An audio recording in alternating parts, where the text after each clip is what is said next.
Good morning students. Last class la நம்ம commerce சப்கான்டினென்ட்ல history எப்படி இருந்தது, அதோட பேக்ரவுண்ட் எப்படி இருந்தது அப்படின்னு பார்த்தோம். அது மட்டும் இல்லாமல் பாண்டியாஸ் பீரியட்ல எப்படி காமர்ஸ் நடந்துட்டு இருந்தது அப்படின்றத பார்த்தோம். ஓகே, இந்த கிளாஸில் பார்த்தீங்கன்னா கோஸ்டல் ட்ரேட் இன் ancient Tamil Nadu. Okay, coastal means கடலோர பகுதிகளில் வந்து இந்த ட்ரேட் எப்படி நடந்துட்டு இருந்தது அப்படின்றத நம்ம இன்னைக்கு பார்க்கலாம். Okay, let us see. Big cities like Kumbhar had the Maruvurapakam inland town and Pattinapakam coastal town had market and bazaars where many merchants met one another for the purpose of selling or buying different kinds of commodities and foodstuffs. Okay, like பூம்புகார்ன்றது ஒரு big city அப்படின்னு சொல்கிறாங்க. இப்போ நம்ம for example நம்ம பாண்டியில் பார்த்திங்கன்னா Nehru street இருக்கு இல்லையா, big சிட்டிஸாக, அங்கே பார்த்திங்கன்னா நிறைய க்ரௌட்ஸ் எல்லாமே வரும், மர்ச்சன்ட்ஸ் எல்லாம் வந்து அங்கே நமக்கு தேவையான பொருட்களை வாங்கலாம், வித்தும் ப்ராஃபிட் எடுத்துக்கலாம். ஓகேவா, அதே மாதிரி பூம்புகார்ன்றது அப்போ ஒரு பிக் சிட்டியாக விளங்கியது. அங்கே பார்த்தீங்கன்னா இன்லேண்ட் டவுன் மீன்ஸ் உள்நாட்டு நகரம் அப்படின்னு சொல்லுவாங்க. மறுவரப்பாக்கம்ன்றது உள்நாட்டு நகரம் அப்படி இருந்தது. நெக்ஸ்ட் ஒன் பட்டினப்பாக்கம்ன்றது கடலோர நகரம் அப்படின்னு திகழ்ந்தது. ஓகே, ஹேட் அங்கே பார்த்தீங்கன்னா நிறைய மார்க்கெட்ஸ் அண்ட் பஸார்ஸ், நிறைய மார்க்கெட்ஸ் எல்லாமே அங்கே அவைலபிளாக இருந்தது. ஓகே, வேர் அங்கே பார்த்தீங்கன்னா மர்ச்சன்ட்ஸ் மீன்ஸ் வணிகர்கள், ஒரு பொருளை விற்கக்கூடியவங்க அங்கே வந்து எல்லாம் ஒன்றா சேர்ந்து அங்கே வந்து profit and buying and selling process நடக்கும். Okay, next one port towns like Tondi, Korkai, Puhar means Poompuhar தான் வந்து ஷார்ட்டாக பூகார் அப்படின்னு கொடுத்துருக்காங்க. Puhar and Musiri were always seen as busy with marts and markets with activities related to imports and exports. Okay, like Tondi, Korkai, Puhar, Musiri இந்த மாதிரி downs, இந்த மாதிரி போர்ட் மீன்ஸ் துறைமுகம், இந்த மாதிரி இடத்துலலாம் பார்த்தீங்கன்னா என்ன இந்த ட்ரேட் ஆக்டிவிட்டீஸ் வந்து ரொம்ப பிஸியாகவே இருந்துட்டு இருந்தது. இம்போர்ட் அண்ட் எக்ஸ்போர்ட் ஆக்டிவிட்டீஸ் நடந்துகிட்டே இருந்ததால் அந்த ஏரியாஸ்லாம் வந்து ரொம்ப பிஸியாக காணப்பட்டது அப்படின்னு சொல்கிறாங்க. Okay, next one in such a brisk trade, people of the coastal region engaged themselves in coastal trade and developed their intercontinental trade contacts. Okay, இப்போ கடலோர பகுதிகளில் இருக்கவங்க என்ன பண்ணாங்கன்னா இதை யூஸ் பண்ணி அந்த மூலயமா கான்டாக்ட்ஸ் வச்சுக்கிட்டாங்க ஃபாரினர்ஸ் கூட. ஓகே, ட்ரேடை இம்போர்ட் அண்ட் எக்ஸ்போர்ட் பண்ணுறது மூலயமா வந்து அவங்களுக்குள்ள கான்டாக்ட்ஸ் உருவாக்கிக்கிட்டாங்க. ஓகே, அதனால் அவங்களோட டெவலப்மெண்ட்டு இன்க்ரீஸ் ஆகிட்டு இருந்தது. Next one pearls and conchers and produced salts and built ships. Okay, fishing அவங்கள என்னென்ன மாதிரி தொழிலெலாம் செஞ்சுட்டு இருந்தாங்க அப்படின்னு பண்ணால் மீன் பிடிக்கிறது, பேர்ல்ஸ் மீன்ஸ் முத்துக்கள் எடுத்து விற்கிறது, சேல் பண்ணுறது. நெக்ஸ்ட் கான்ச்சஸ் மீன்ஸ் சங்குலாம் இருக்கு இல்லையா, ஸோ அந்த சங்குலாம் வந்து சேல் பண்ணுறது. நெக்ஸ்ட் ஒன் ப்ரொடியூஸ் சால்ட்ஸ், முக்கியமாக வந்து உப்பு விற்பனை உற்பத்தி பண்ணி அதை சேல் பண்ணிட்டு இருந்தாங்க. Next one, boats like Padagu, Timil, Thoni, Ambu, Odampunai, etc. were used to cross rivers for domestic trade, while Kalam, Marakalam, Vangam, Navai, etc. were used for crossing ocean for foreign trade. Okay, பார்த்தீங்கன்னா domestic trade ஒரு உள்நாட்டு வியாபாரத்துக்கு வந்து எதெல்லாம் use பண்ணாங்க, அவங்க வந்து அப்போ வந்து ஆற்றெல்லாம் கடந்து போக வேண்டியதாக இருக்கும் சரிங்களா வியாபாரத்துக்கு. இப்போ நம்மளை மாதிரி ரோடு அந்த மாதிரிலாம் அப்போ அந்த ஃபெசிலிட்டிஸ் இல்லாதால ஒரு இடத்துக்கு போகணுன்னா ஆற்றை கடந்து போக வேண்டியதாக இருக்கும். அப்போ அதை என்ன யூஸ் பண்ணாங்க, என்னென்ன யூஸ் பண்ணி கடந்து போனாங்க அப்படின்னா லைக் திமில், படகு, தோணி, அம்பு, ஓடம்புனை, இதெல்லாம் வந்து கடலில் யூஸ் பண்ணுற திங்ஸ். ஓகே, இதை யூஸ் பண்ணி தான் அவங்க ஒரு பிளேஸ்லேருந்து இன்னொரு பிளேஸ்க்கு போய் வியாபாரம் பண்ணிட்டு இருந்தாங்க. ஓகே, லைக் தட் ஃபாரினர்ஸ்க்கு வெளிநாட்டுக்கு எப்படி வந்து ட்ரேட் நடத்தினாங்க, எதை யூஸ் பண்ணாங்க அப்படின்னா கலம், மரக்கலம், வங்கம் அண்ட் நாவாய், இந்த மூலயமா வந்து ஓஷன்ஸ் கடலை கிராஸ் பண்ணி போய் ஃபாரினர்ஸ் கிட்ட ட்ரேட் பண்ணிட்டு இருந்தாங்க. Okay, next one role of the government during ancient time Tamil Nadu. இதை தமிழ்நாட்டில் கவர்மெண்ட்டோட பங்கு எப்படி இருந்தது, அங்கே அந்த காலத்தில் அரசோட பங்கு ட்ரேடுக்கு எப்படி இருந்தது அப்படின்றத இதில் மென்ஷன் பண்ணியிருக்காங்க. Let us see. Foreigners who transacted business were known as yuvanas. பார்த்தீங்கன்னா நம்ம நாட்டில் ஃபாரினர்ஸ் வந்து பிஸ்னஸ் பண்ணியிருந்தாங்க இல்லையா, ஸோ அந்த மாதிரி ஃபாரினர்ஸ்க்கு வந்து நம்ம ஒரு நேம் கொடுத்துருந்தோம், அவங்க பேர் யாவனாஸ் அப்படின்ட்டு. Okay, Arabs who traded with Tamil were called Jonakar. Okay, அதேமாதிரி அரேபியன்ஸ் வந்து நம்ம நாட்டில் வந்து ட்ரேட் பண்ணிட்டு இருந்தாங்க இல்லையா பிஸ்னஸ், அவங்களுக்கும் ஒரு நேம் மென்ஷன் பண்ணியிருக்காங்க ஜோனகர் அப்படின்னு சொல்லி. Okay, next one Pattinappalai priced Kaveri Poompattinam as a city where various foreigners of high civilization speaking different languages assembled to transact business with the support of the then kingdom. பட்டினப்பாளையில் என்ன சொல்லியிருக்காங்கன்னா, காவேரி பூம்பட்டினம்ன்ற ஒரு சிட்டியில் ஃபாரினர்ஸ் அங்கே நடந்த ஃபாரினர்ஸ் நிறைய டிஃப்ரெண்ட் லாங்குவேஜஸ் பேசக்கூடிய foreigners எல்லாம் ஒன்றா மீட் பண்ணி ட்ரேட் அங்கே பண்ணிகிட்டு இருந்தாங்க, பிஸ்னஸ் அங்கே நல்லா போயிட்டு இருந்தது அப்படின்ட்டு மென்ஷன் பண்ணியிருக்காங்க. Okay, next one the role of the state in trade related to aspects, namely adequate infrastructure to sustain the trade and administrative machinery for taxation. அப்போ பார்த்தீங்கன்னா கவர்மெண்ட் என்ன பண்ணுறாங்க அப்படின்னா, ட்ரேட் பண்ணுறவங்க அவங்களுக்கு தேவையான எல்லா ஃபெசிலிட்டிஸும் வந்து ப்ரொவைட் பண்ணி கொடுத்துருந்தாங்க. அது மட்டும் இல்லாமல் அவங்கக்கிட்டேருந்து டேக்ஸேஷனுக்கு வரியும் வசூலித்தாங்க. Okay, next one.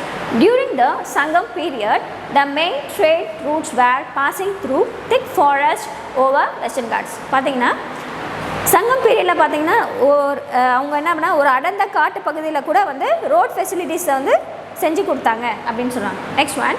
இதனால் வந்து என்னென்னா ட்ரேட் வந்து ரொம்ப ஈஸியாக இருந்தது, அந்த பீப்புள்ஸ்க்கு வந்து ட்ரேட் வந்து ஈஸியாக இருந்தது. ஓகே, ஏன்னா ஒரு பிளேஸ்லேருந்து காட்டுக்குள்ளே போகிறது கஷ்டம் இல்லையா, ஸோ அது வழியாக ரோட் ஃபெசிலிட்டிஸ் இருந்தால் கொஞ்சம் நம்மளுக்கு ஃபெசிலிட்டிஸ் நல்லாயிருக்கும் அப்படின்னு சொல்லிட்டு செஞ்சு கொடுத்துருக்காங்க. அடுத்தது பார்த்திங்கன்னா next, the state protected the merchant caravans on this trade routes from robbers and wildlife. பார்த்தீங்கன்னா அது மட்டும் இல்லாமல் இந்த கவர்மெண்ட் என்ன ப்ரொவைட் பண்ணாங்க அப்படின்னா, ப்ரொடெக்ஷனும் வந்து ப்ரொவைட் பண்ணியிருந்தாங்க. யார்கிட்ட இந்த காட்டு பகுதியில் போகக்குள்ள நைட்டு ராபர்ஸ், இந்த வழிப்போக்கர்கள் அப்படின்னு சொல்லுவோம் இல்லையா, அந்த மாதிரி அவங்கக்கிட்ட இருந்தும், அது மட்டும் இல்லாமல் அது காட்டு பகுதியிலேயே அங்கே நிறைய அனிமல்ஸ் எல்லாமே இருக்க வாய்ப்பு இருக்குது. ஸோ அது நம்மளை கண்டிப்பாக அட்டாக் பண்ணும், பண்ணாமல் இருக்காது. தட்ஸ் வாய் அவங்கக்கிட்ட இருந்து வந்து ப்ரொடெக்ஷன் வந்து நம்மளுக்கு ப்ரொவைட் பண்ணியிருந்தாங்க அந்த டைம்ஸ். ஓகே, சங்கம் பீரியடில். Next one. Main roads known as பெருவழி were built for surface transportation.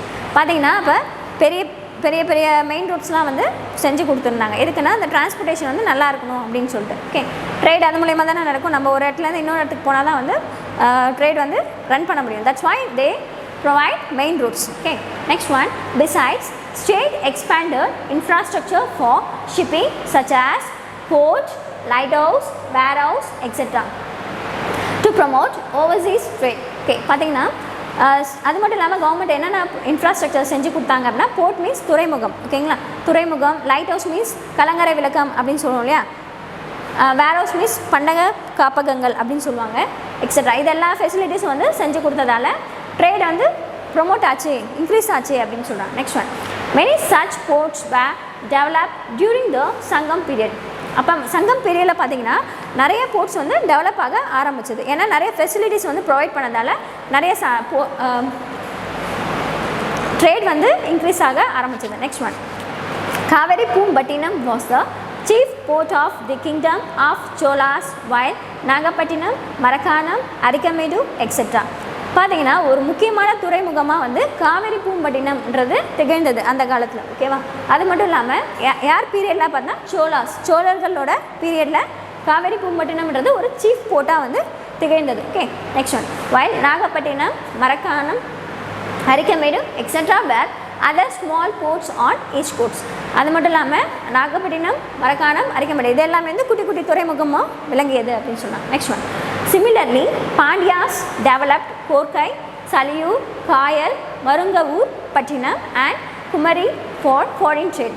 அது மட்டும் இல்லாமல் ஃபாரின் ட்ரேடுக்கு இந்த பிளேஸ்லாம் வந்து பாண்டியாஸ் வந்து டெவலப் பண்ணாங்க. என்னென்ன பிளேஸ் அப்படின்னு பார்த்தா கோர்க்கை, சாலியூர், காயல், மருங்கவூர், பட்டினம் அண்ட் குமரி. ஓகே, இந்த பிளேஸ்லலாம் வந்து ஃபாரின் ட்ரேட் நல்லா போயிட்டு இருந்தது. Next one. The state governments installed check posts to collect customs along the highways and the ports. Okay, நிறைய ஃபெசிலிட்டிஸ்லாம் செஞ்சு கொடுத்தாங்க இல்லையா. ஸோ அவங்களுக்கு ஒரு இன்கம் வேணும் governments. That's why they provide.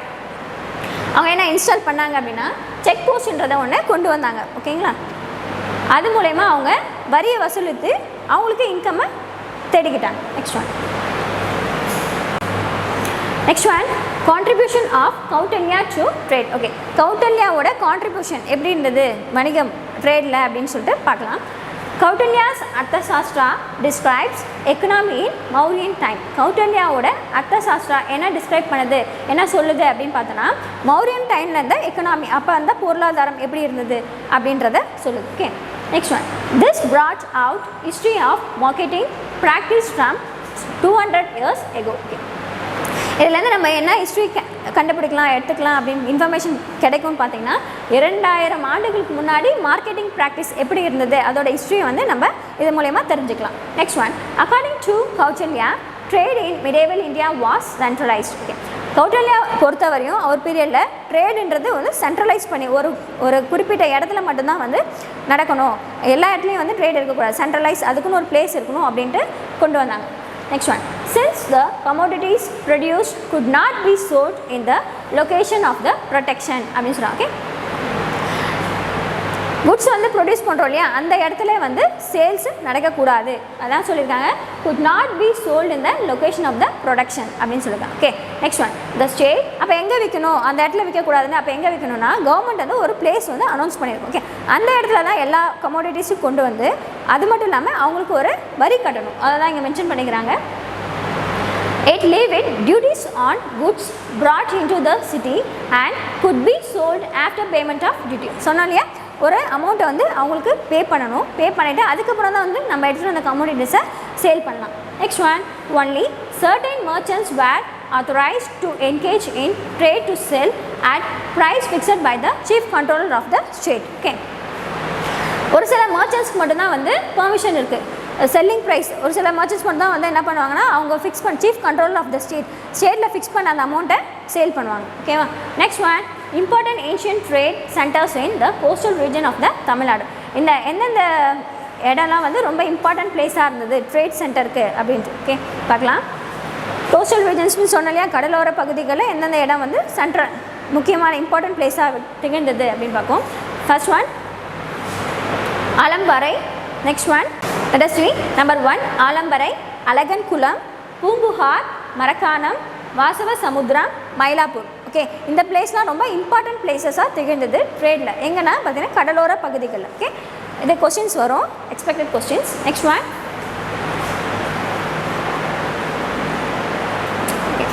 the trade profit margin allowed for traders ranged between 5% for indigenous goods and 10% for imported goods. Okay, like அவங்க சொன்ன ப்ரைஸ்க்கு தான் விற்கணும்னு சொல்லியாச்சு இல்லையா. நெக்ஸ்ட் என்ன பண்ணாங்கன்னா ஒரு ப்ராஃபிட் மார்ஜினை அலோவ் பண்ணாங்க. ஓகே, அதாவது என்னென்னா உள்நாட்டில் உற்பத்தி பண்ணுற பொருட்களுக்கு 5% அதாவது 5% லாபமும், வெளிநாட்டிலேருந்து கொண்டு வர பொருட்களுக்கு 10% லாபமும் இருக்கணும் அப்படின்னு சொல்லிட்டு ஃபிக்ஸ் பண்ணாங்க. Next one, import of foreign goods was encouraged to enhance the standard of living of a people. Okay, இறக்குமதி வந்து செய்யப்படுறது வந்து ரொம்ப என்கரேஜ் பண்ண ஆரம்பித்தாங்க. பிகாஸ் அது வந்து என்ன பண்ணால் ஸ்டாண்டர்ட் ஆஃப் ஒரு மக்களோட வாழ்வாதாரத்தை உயர்த்துதுன்றதால அதை வந்து என்கரேஜ் பண்ணாங்க. Next one, Kausalya gave importance for the state in relation to treasury, taxation, industry, commerce, agriculture and conservation of natural resources.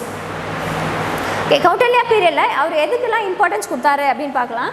எதுக்குன்னா ட்ரெஷரி மீன்ஸ் கருவூலம், டாக்ஸேஷன் வரி விதித்தல், அதில் நெக்ஸ்ட் வந்து இண்டஸ்ட்ரீஸ் தொழிற்சாலைகள், காமர்ஸ் வணிகம், அக்ரிகல்ச்சர் விவசாயம், கன்சர்வேஷன் நேச்சுரல் ரிசோர்ஸஸ் இயற்கை வளங்கள், இதுக்கெல்லாம் வந்து கௌசல்யா ரொம்ப இம்பார்ட்டன்ஸ் கொடுத்துருந்தார். Next one, Arthashastra focused on creation of wealth as the means promote the well-being of the state. He advocated maintenance of perfect balance between state management and people's welfare through trading activity. இப்போ பார்த்தீங்கன்னா அவரோட concept என்னன்னா trading activity மூலமா கவர்மெண்ட்டும் நல்லா இருக்கணும், அது மட்டும் இல்லாமல் அங்கே இருக்க பீப்புள்ஸ் அவங்களும் வந்து அவங்களோட வெல்ஃபேரும் நல்லா இருக்கணும் அப்படின்றது, பேலன்ஸாக இருக்கணும் அப்படின்னு தான் அவரோட இம்பார்ட்டன்ஸ் கொடுத்தாரு. ஓகே, நெக்ஸ்ட் ஒன், காமர்ஸும் ட்ரேடும் வட இந்தியாவில் எப்படி இருந்தது அப்படின்னு, வணிகம் மற்றும் வியாபாரம் வட இந்தியாவில் எப்படி இருந்ததுன்னு பார்க்கலாம். See, India was prosperous even during the medieval period from 12th to 16th centuries despite political upheavals. இப்போ என்ன சொல்கிறாங்கன்னு பார்த்தீங்கன்னா அரசியல் மாற்றம் இருந்தாலும் கூட இந்தியா வந்து எப்படி இருந்தால் செழிப்பாக தான் இருந்தது. எந்த நூற்றாண்டில் பார்த்தீங்கன்னா 12லேருந்து 16 சென்ச்சுரிஸ் அப்போ வந்து இந்தியா வந்து செழிப்பாக இருந்தது அப்படின்ட்டு மென்ஷன் பண்ணியிருக்காங்க. Next one, Balban was the first Sultan who paved the way in the dense forest and helped traders and their commercial caravans to move from one marketplace to other.